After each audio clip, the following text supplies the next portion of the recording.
So, after years of waiting for the new Donkey Kong game, the waiting's finally over. Donkey Kong Bonanza has released, and I beat all of the main story recently. And as you can tell, I'm here to talk about the highs and lows of Donkey Kong Bonanza. How this will work is I'll switch from talking about a high to talking about a low. And that's about it. Before we get in, I want to say that this game is one of the best games I've ever played. It could be recency bias, but I also felt that with Mario Odyssey, and I still play that game regularly. Starting off with a high, not only is this the first Donkey Kong game in over a decade, it's the first 3D Donkey Kong game in 25 years. Looping right back to another high, this game looks amazing. Everything is so vibrant and colorful. You can really feel the emotion that each sub-layer is trying to give you, even just by looking up at the sky. The game is so detailed in so many ways, even just Donkey Kong's fur. Everywhere you look is a new view, and just Donkey Kong himself. At first, I didn't think I'd like his new redesign, but it only took the first few minutes for me to love it. It just looks so much more natural than the old design when he does these faces. Even just the in-game animations are so smooth. The animations are never stiff. They're always filled with emotion. And in some ways, all this ties into our first low. And it's that the frame rate can be very inconsistent. Even just the maps have frame drops. And it happens a lot during the final boss, which I won't spoil yet. But surprisingly doesn't really happen when you're breaking down entire islands. Honestly, this is more of a nitpick that doesn't really affect your fun, besides the final boss. Back to another high, the Bananza abilities. Also, minor spoiler warning if you don't want to know what they are. These abilities are insanely cool. Not only are they brand new, but they also fit Donkey Kong so well. Each Bananza turns DK into a different animal. There's the Kong, zebra, ostrich, elephant, and snake.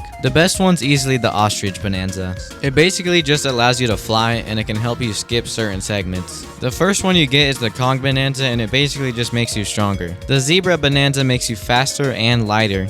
It's very situational, and you don't really use it outside of times when you're supposed to. Then there is the elephant Bonanza, which allows you to suck up stuff and condense it into a ball so you can throw it. I never really found myself using this, besides on the final boss. Last and certainly least is the snake Bonanza. It lets you jump high, and it also gives you a double jump, and it gives you an ability to slow down time. Sounds really cool, but it also makes you way slower than usual. This is also just the most situational Bonanza. I used it maybe once. But just because one is bad doesn't make it a low.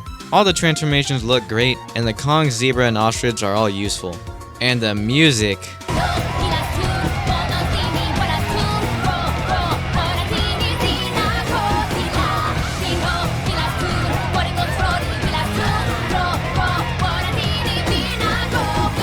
Right back to a low. The jump button is automatically binded to A. Absolutely disgusting.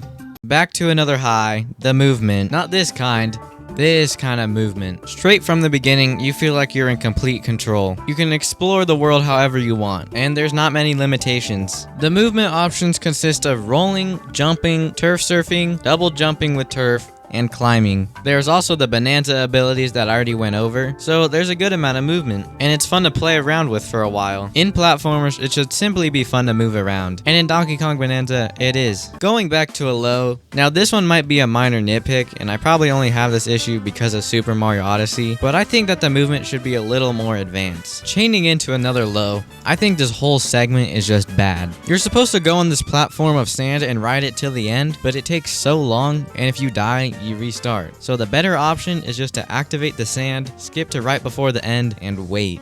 Going forward, the rest of this video is going to be spoilers. So if you care about spoilers, thanks for watching. Alright, let's keep moving. The next high are the bosses. Most of the bosses are completely original to my knowledge. None of them feel tedious or feel annoying to fight. But at the same time, linking into the next low, most of them are way too easy. You can just mash Y as the Kong Bonanza and beat the boss in a really short time. Now, to the next high, I really appreciate the bigger emphasis on the story. Specifically, Pauline in the story. She goes from someone who wants to sing, but is afraid to do it in front of an audience, to someone that is confident in singing in front of an audience. It's very basic character development. I even said it was going to happen right before it happened. She's going to be super confident when singing this time, because this is the last one. But most Nintendo games don't even have that. This next low is probably the lowest low in the whole game. Near the fight against Void Kong, you have to pay with gold to progress. I feel like this can't be the only way to progress. This doesn't make any sense. I ended up just smashing islands for 30 minutes to get enough gold to progress. This next high is one of the craziest plot twists I've ever experienced. Oh my gosh, King K. Rool made his return. The last time we saw him in a Donkey Kong game was 18 years ago in a game I didn't know existed. The next high is that the first King K. Rool fight is actually hard. Right into the next high, the game tricks you with a fake ending. And this leads to another boss fight, which is also another high because of the Gangplank Galleon remix. And it's actually just peak.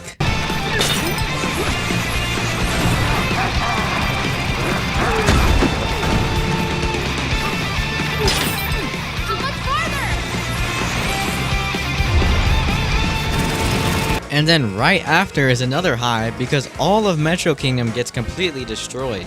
And now everything has King K. Rool on it, which is another high because he's goated. And another high is that you have to use all your Bananzas to keep progressing. And another high is the final boss. It's much like the first fight, but harder in every way. This boss fight does get a lot of frame drops though, which is a low. But that doesn't matter because it's still peak.